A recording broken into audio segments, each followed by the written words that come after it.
Ce cabinet est né suite à une expérience en Côte d'Ivoire de 2 années dans le cadre de la coopération internationale via le ministère des Affaires étrangères où j'ai déjà eu un coup de foudre pour l'Afrique et j'ai décidé suite à ce séjour de travailler avec l'Afrique et de ce fait de rentrer en France, de finir mes études d'expertise comptable que j'avais abandonnées vu le très peu d'intérêt que j'y portais.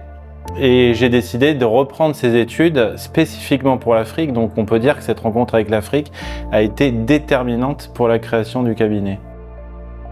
La particularité de notre cabinet, c'est d'être unique au monde de par la spécialisation de notre métier qui est exclusivement axé vers les ONG et le secteur de la solidarité internationale. C'est un secteur qui nécessite de l'investissement, de la précision, de l'engagement et d'un amour pour ces peuples que nous aidons à travers notre métier. Donc, quelque part, lier la technique à l'humain dans des projets qui ont du sens.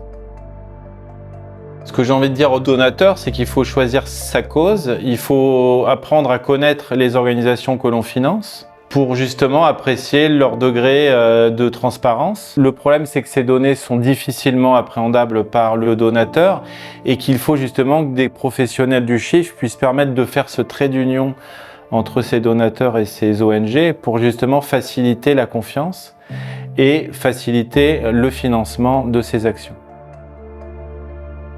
C'est sûrement la première mission que j'ai réalisée pour le centre de crise et de soutien du ministère des Affaires étrangères en République centrafricaine. Cette mission a permis de constater la réalité des actions de terrain sur financement public français et les bienfaits occasionnés par cette mission auprès des bénéficiaires qui ont été consultés dans le cadre de cette mission.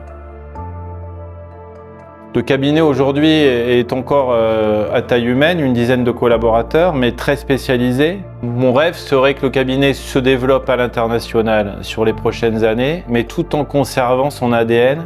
L'enjeu va être de concilier développement et préservation des valeurs.